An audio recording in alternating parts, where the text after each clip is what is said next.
Assalamualaikum warahmatullahi wabarakatuh. Perkenalkan, nama saya Marta Syafista dengan NIM 210600125 dari Prodi Ekonomi Pembangunan Universitas Negeri Padang. Di sini saya akan mempresentasikan untuk memenuhi tugas pertemuan 11 mata kuliah Teori Ekonomi Makro 2 dengan dosen pengampu Bapak Dr. Alfons Satrianto SEME. Adapun materi yang akan kita bahas pada kali ini itu mengenai bab 10 tentang permintaan agregat 1, dimana untuk membangun model ISLM. Nah, adapun bab-bab yang akan kita bahas, yang pertama itu ada pasar barang dan kurva IS, kedua itu ada pasar uang dan kurva kurva LM. Nah, dari seluruh fluktuasi ekonomi dalam sejarah dunia, salah satu yang dianggap sebagai fluktuasi ekonomi yang besar, menyengsarakan dan signifikan secara intelektual adalah depresiasi besar atau Great Depression pada tahun 1930, yang dimana selama waktu ini Amerika dan banyak negara lain mengalami pengangguran besar-besaran dan penurunan pendapatan yang sangat besar. Pada tahun yang terburuk 1933, seperempat dari angkatan kerja Amerika Serikat menganggur dan GDP real adalah 30% di bawah tingkat GDP tahun 1929. Episode yang menyengsarakan ini menyebabkan banyak ekonom mempertanyakan keabsahan teori ekonomi klasik, yang dimana teori klasik tampaknya tidak mampu menjelaskan depresiasi tersebut. Menurut teori, pendapatan nasional tergantung pada penawaran faktor dan ketersediaan teknologi yang tidak berubah secara substansial dan di tahun 1929 sampai 1933. Setelah serangan depresi, banyak ekonom percaya bahwa sebuah model baru untuk menjelaskan kemerosotan ekonomi yang dahsyat dan tiba-tiba itu serta menyarankan kebijakan pemerintah yang bisa mengurangi kesulitan ekonomi yang dihadapi banyak orang. Pada tahun 1936, ekonom Inggris John Maynard Keynes melakukan revolusi terhadap ekonomi melalui bukunya The General Theory of Employment, Interest and Money. Keynes menawarkan cara baru untuk menganalisis perekonomian yang ditunjukkan sebagai alternatif dari teori klasik. Visinya tentang bagaimana perekonomian bekerja dengan cepat menjadi pusat kontroversi, tetapi ketika ekonom memperdebatkan The General Theory, pemahaman baru tentang fluktuasi ekonomi secara bertahap mulai berkembang. Keynes menyatakan bahwa permintaan agregat yang rendah bertanggung jawab terhadap rendahnya pendapatan dan tingginya pengangguran yang menjadi karakteristik kemerosotan ekonomi. Ia mengkritik teori klasik karena mengasumsikan bahwa hanya penawaran agregat modal, tenaga kerja, dan teknologi yang menentukan pendapatan nasional. Para ekonom dewasa ini menggabungkan kedua pandangan ini dengan model permintaan agregat dan penawaran agregat yang dalam jangka panjang, harga bersifat fleksibel dan penawaran agregat menentukan pendapatan nasional. Tapi dalam jangka pendek, harga bersifat kaku sehingga perubahan permintaan agregat akan mempengaruhi pendapatan.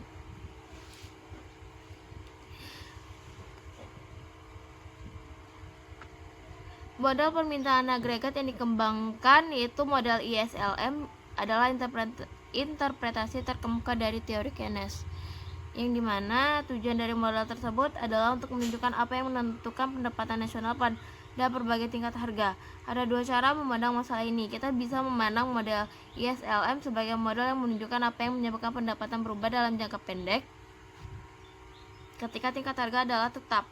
Lalu kita bisa memandangnya sebagai model menunjukkan apa yang menyebabkan kurva permintaan agregat bergeser. Kedua pandangan model ini adalah ekuivalen, sebagaimana dalam jangka pendek, ketika tingkat harga tetap, pergeseran kurva permintaan agregat menyebabkan perubahan pendapatan modal. Dua model bagian dari model ISLM adalah kurva IS dan kurva LM. IS menyatakan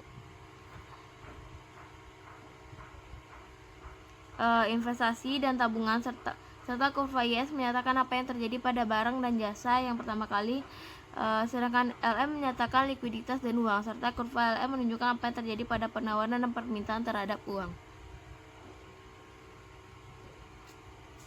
Karena mempengaruhi investasi dan permintaan uang. Nah, dari kurva berikut bisa kita lihat pergeseran permintaan agregat untuk tingkat harga tertentu, di mana pendapatan nasional berfluktuasi karena pergeseran dalam kurva permintaan agregat. Model ISLM menggunakan tingkat harga tertentu dan menunjukkan apa yang menyebabkan pendapatan berubah. Karena itu model tersebut menunjukkan apa yang menyebabkan permintaan agregat bergeser. Yang dimana tingkat bunga merupakan variabel yang menghubungkan kedua bagian dari model ISLM, di mana model tersebut menunjukkan bagaimana interaksi di antara pasar-pasar ini menentukan posisi serta kemiringan kurva permintaan agregat, dan karena itu tingkat pendapatan nasional dalam jangka pendek.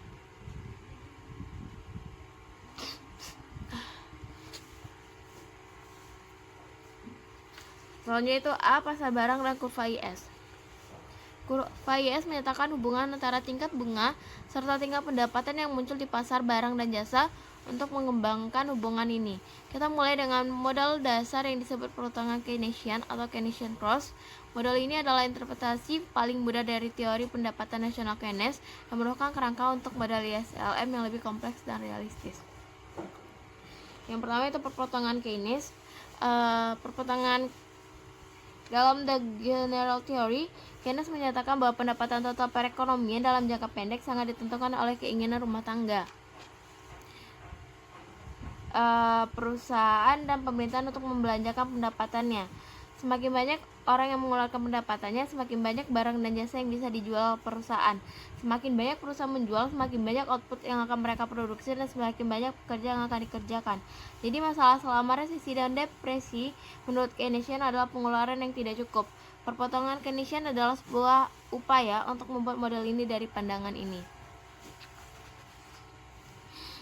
Pengeluaran yang direncanakan kita awali derivasi dari perpotongan Keynes dengan menggambarkan perbedaan antara pengeluaran aktual dan pengeluaran yang direncanakan. Pengeluaran aktual atau actual expenditure adalah jumlah uang yang dikeluarkan rumah tangga, perusahaan, dan pemerintah barang serta jasa sebagaimana sama dengan produk domestik bruto atau GDP. Pengeluaran yang direncanakan atau planned expenditure adalah jumlah uang yang dikeluarkan rumah tangga, perusahaan, dan pemerintah atas barang dan jasa.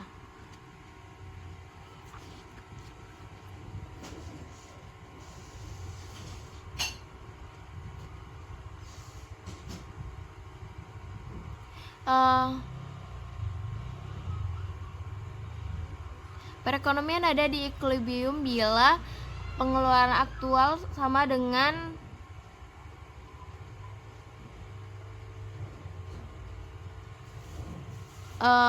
pengeluaran yang direncanakan, atau Y sama dengan E, di mana garis 45 derajat sama dengan Y sama dengan M. Memplotkan titik-titik di mana kondisi ini berlaku dengan pembahasan fungsi pengeluaran yang direncanakan.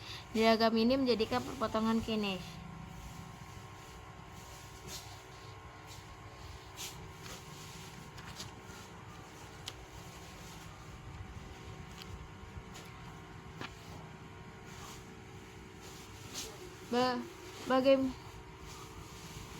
Bagaimana perekonomian mencapai equilibrium? Dalam model ini, persediaan memainkan peran penting dalam penyesuaian. Ketika perekonomian tidak berada dalam equilibrium, maka peran penting dalam proses penyesuaian. Ketika perekonomian tidak berada dalam equilibrium, perusahaan mengalami perubahan-perubahan yang tidak direncanakan dalam persediaan, dan ini mendorong mereka untuk mengubah tingkat produksi, di mana perubahan produksi sebaiknya mempengaruhi pendapatan dan pengeluaran total dan menggerakkan perekonomian ke arah equilibrium. Di mana sebagai contoh, anggaplah perekonomian GDP pada tingkat yang lebih tinggi ketimbang tingkat equilibrium seperti tingkat Y1. Nah, maka dalam kasus ini pengeluaran direncanakan E1 lebih kecil dari produksi Y1, sehingga perusahaan menjual lebih kecil dari yang mereka produksi. Perusahaan menambah barang-barang yang tidak ke dalam stok untuk persediaan mereka. Kenaikan persediaan yang tidak direncanakan ini mendorong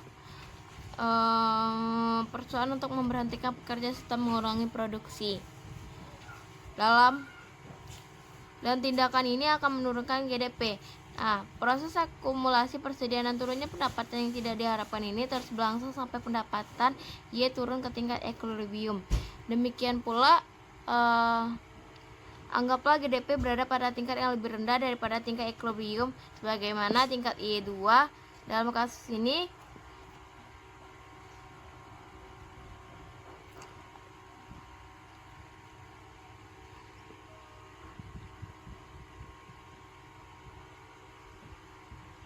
perpotongan Keynesian atau equilibrium dalam perpotongan Keynesian adalah di titik A.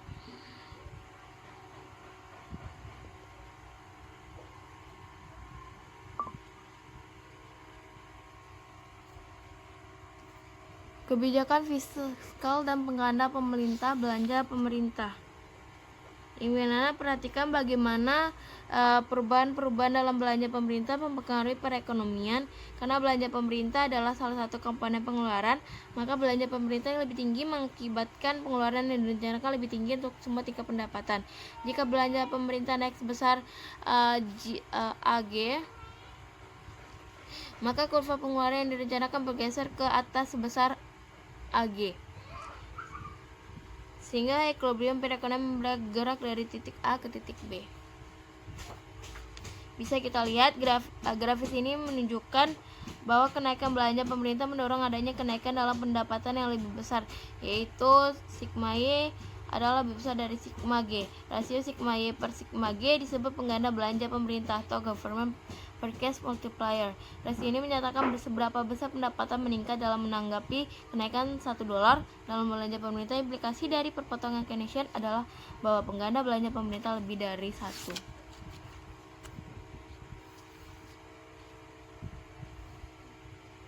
Selanjutnya kebijakan fiskal dan pengganda pajak, yang dimana sekarang mari kita perhatikan bagaimana perubahan pajak mempengaruhi pendapatan equilibrium, dimana penurunan pajak sebesar delta sigma T secara langsung akan menaikkan disposable Y dikurang T sebesar sigma T, dan dengan demikian menaikkan konsumsi sebesar MPC dikali sigma T pada setiap tingkat pendapatan Y. Pengeluaran yang direncanakan sekarang akan lebih tinggi, seperti diperlihatkan pada kurva pengeluaran yang direncanakan bergeser ke atas sebesar MPC kali sigma T. Equilibrium perekonomian bergerak dari titik A ke titik B. Sebagaimana kenaikan belanja pemerintah memiliki dampak pengganda terhadap pendapatan, begitu pula pengurangan pajak seperti sebelumnya. Perubahan awal dalam pengeluaran yang sekarang MPC kali T dikalikan 1 banding 1 dikurang MPC. Dampak keseluruhan terhadap pendapatan dari perubahan pajak tersebut adalah sigma Y per sigma T dikurang minus MPC per 1 dikurang MPC. Persamaan ini adalah pengganda pajak, yang dimana tax multiplier, jumlah perubahan pendapatan yang disebabkan oleh perubahan sebesar $1 pajak dalam pajak. Soalnya itu tingkat bunga, investasi, dan kurva IS, yang mana perpotongan Keynesian adalah satu-satunya batu loncatan untuk jalan menuju model ISLM. Nah, di mana perpotongan Keynesian berguna karena menunjukkan bagaimana rencana pengeluaran rumah tangga, perusahaan, dan pemerintah menentukan pendapatan perekonomian. Nah, teori perpotongan Keynesian membuat asumsi yang menyederhanakan bahwa tingkat investasi yang direncanakan satu adalah tetap, sebagaimana kita bahas pada hubungan makroekonomi. Yang penting adalah bahwa investasi yang direncanakan tergantung pada tingkat bunga R. Nah, untuk memasukkan hubungan antara tingkat bunga dan investasi ini ke dalam model, kita tulis tingkat investasi yang direncanakan sebagai I sama dengan I faktor R. Karena fungsi investasi ini diperlihatkan dalam bagian, karena tingkat gambar sebelumnya, tingkat bunga adalah biaya pinjaman untuk mendanai proyek investasi. Maka kenaikan tingkat bunga akan mengurangi investasi yang direncanakan. Akibatnya fungsi investasi miring ke bawah.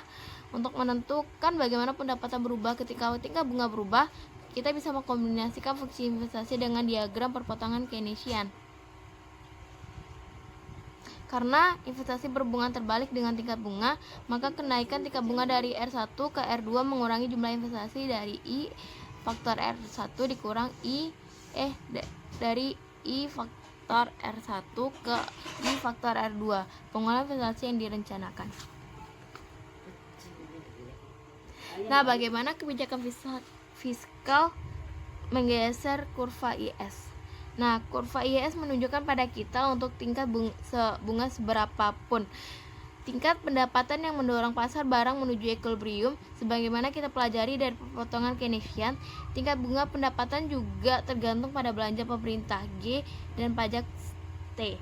Kurva IS digambar untuk kebijakan fiskal tertentu, yaitu ketika membangun kurva IS, kita mempertahankan G dan tetap T, dan T tetap.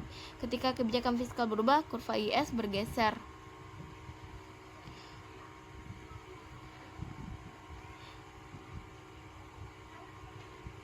Kita bisa menggunakan perpotongan Keynesian untuk melihat bagaimana perubahan-perubahan lain dalam kebijakan fiskal bergeser kurva IS. Karena penurunan pajak juga memperbesar pengeluaran dan pendapatan, maka hal itu juga menggeser kurva IS ke kanan. Penurunan belanja pemerintah atau kenaikan pajak akan mengurangi pendapatan, karena itu perubahan dalam kebijakan fiskal menggeser kurva IS ke kiri. Ringkasnya, kurva IS menunjukkan kombinasi dari tingkat bunga dan tingkat pendapatan yang konsisten dengan equilibrium dalam pasar barang dan jasa. Kurva IS digambarkan untuk kebijakan fiskal tertentu. Perubahan-perubahan kebijakan fiskal meningkatkan permintaan terhadap barang dan jasa akan menggeser kurva IS ke kanan. Perubahan kebijakan fiskal yang mengurangi permintaan terhadap barang dan jasa juga akan menggeser kurva IS ke kiri. Nah, selanjutnya itu interpretasi dana pinjaman dari kurva IS. Nah, ketika kita pertama kali mempelajari pasar untuk barang dan jasa, kita menyatakan kesamaan atau equivalence antara penawaran serta permintaan terhadap barang dan jasa, serta penawaran permintaan terhadap dana pinjaman atau loanable funds. Kesamaan ini memberikan cara lain untuk menginterpretasikan kurva IS, di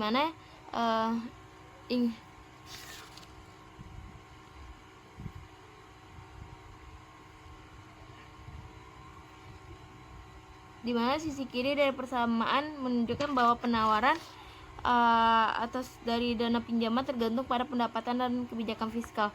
Sisi kiri kanannya menunjukkan bahwa permintaan terhadap dana pinjaman tergantung pada tingkat bunga. Tingkat bunga disesuaikan untuk menyeimbangkan penawaran dan permintaan terhadap pinjaman.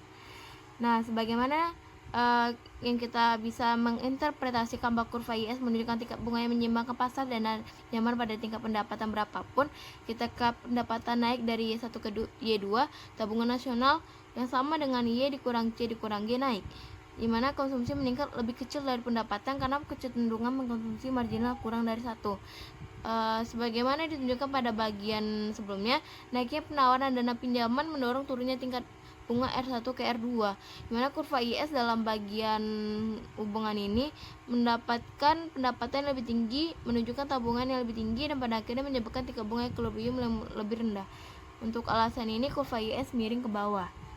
Nah, interpretasi alternatif dari kurva IS ini juga menjelaskan mengapa perubahan dalam kebijakan menggeser kurva IS. Kenaikan belanja pemerintah atau penurunan pajak mengurangi tabungan nasional untuk tingkat pendapatan berapapun. Menurunnya penawaran dana pinjaman meningkatkan tingkat bunga yang menyeimbangkan pasar, karena sekarang tingkat bunga lebih tinggi untuk tingkat pendapatan berapapun. Kurva IS bergeser ke atas dalam menanggapi perubahan ekspansif dan kebijakan fiskal. Akhirnya ingat bahwa kurva IS tidak menentukan Y atau tingkat bunga R, hanya menjelaskan hubungan antara Y dan R yang muncul pada pasar barang dan jasa atau sama dengan pasar dana pinjaman. Dan ingat juga bahwa tujuan kita untuk memahami permintaan agregat ini mencari apakah yang menentukan keseimbangan pendapatan Y pada setiap tingkat harga P. Kurva IS hanya sebagian dari cerita. Untuk menyelesaikan seluruh cerita ini, kita membutuhkan hubungan Y dan R, di mana kita akan bahas pada bab selanjutnya, yaitu pasar uang dan kurva ALM. Teori preferensi likuiditas, yaitu teori preferensi likuiditas menyatakan bahwa tingkat bunga disesuaikan untuk menyeimbangkan penawaran dan permintaan untuk aset perekonomian yang paling likuid, uang. Sebagaimana perpotongan Keynesian merupakan kerangka kurva IS, teori preferensi likuiditas adalah kerangka untuk kurva LM. Untuk mengembangkan teori ini, kita mulai dari penawaran keseimbangan uang real. Jika M menyatakan jumlah uang beredar dan P menyatakan tingkat harga, maka M per P adalah penawaran keseimbangan uang real. Teori preferensi likuiditas mengasumsikan adanya penawaran keseimbangan real yang tetap, itu M per P kali S sama dengan M per P. Nah, teori preferensi likuiditas menegaskan bahwa tingkat bunga adalah salah satu determinan dari beberapa banyak uang yang ingin dipegang oleh orang. Alasannya adalah bahwa tingkat bunga merupakan biaya oportunitas atau opportunity cost, dan memegang biaya yang harus ada tanggung karena memegang sebagian aset Anda dalam bentuk uang yang tidak menghasilkan bunga, bukannya dalam bentuk deposito atau obligasi. Ketika tingkat bunga naik, orang-orang hanya ingin memegang lebih sedikit uang. Jadi kita bisa menulis permintaan terhadap keseimbangan uang real sebagai M per P dikali D sama dengan L faktor R. Berikut permintaan uang dan kurva LM. Menderivasi kurva LM bagian A menunjukkan bahwa keseimbangan uang real kenaikan pendapatan dari Y1 ke Y2 meningkatkan permintaan uang dan demikian menaikkan tingkat bunga dari R1 ke R2. Sedangkan bagian B menunjukkan bahwa kurva LM meringkas hubungan antara tingkat bunga dan pendapatan, di mana semakin tinggi tingkat pendapatan semakin tinggi tingkat bunga. Nah, bagaimana kebijakan moneter menggeser kurva LM? Kurva LM menyatakan tingkat bunga yang menyeimbangkan pasar uang pada setiap tingkat pendapatan. Namun, seperti kita lihat sebelumnya, tingkat bunga equilibrium juga tergantung pada penawaran keseimbangan uang real M per P. Jika keseimbangan uang real berubah, misalnya jika Fed mengubah jumlah uang beredar, kurva LM bergeser. Kita bisa menggunakan teori preferensi likuiditas untuk memahami bagaimana kebijakan kita bisa menggunakan teori preferensi likuiditas untuk memahami kebijakan moneter menggeser kurva LM. Anggaplah bahwa Fed mengurangi jumlah uang beredar dari M1 ke M2 yang menyebabkan penawaran keseimbangan uang real turun dari M1 per P ke M2 per P. Gambar di bawah menunjukkan apa yang terjadi dengan mempertahankan jumlah pendapatan kurva permintaan terhadap keseimbangan uang real. Kita melihat bahwa penurunan penawaran keseimbangan uang real meningkatkan tingkat bunga yang menyeimbangkan pasar uang. Jadi penurunan uang beredar menggeser kurva LM ke atas. Nah, penurunan jumlah uang beredar ke kurva LM ke atas, di mana bagian A menunjukkan bahwa untuk setiap tingkat pendapatan Y, penurunan jumlah uang beredar mendongkrak tingkat bunga yang menyeimbangkan pasar uang. Karena itu kurva LM pada bagian B bergeser ke atas. Kurva LM menunjukkan kombinasi tingkat bunga dan tingkat pendapatan yang konsisten dengan equilibrium dalam pasar keseimbangan uang real, di mana kurva LM digambarkan untuk menawarkan keseimbangan uang tertentu, di mana penurunan dalam penawaran keseimbangan uang real menggeser kurva LM ke atas. Kenaikan dalam penawaran keseimbangan uang real menggeser kurva LM ke bawah. Nah, interpretasi persamaan kuantitas dari kurva LM, yaitu bentuk persamaan kuantitas ini menghasilkan kurva LM yang miring ke atas karena meningkatkan perputaran uang. Kenaikan dalam tingkat bunga mendongkrak tingkat pendapatan, jumlah uang beredar, dan tingkat harga berapapun. Kurva LM menunjukkan hubungan positif di antara tingkat bunga dan pendapatan.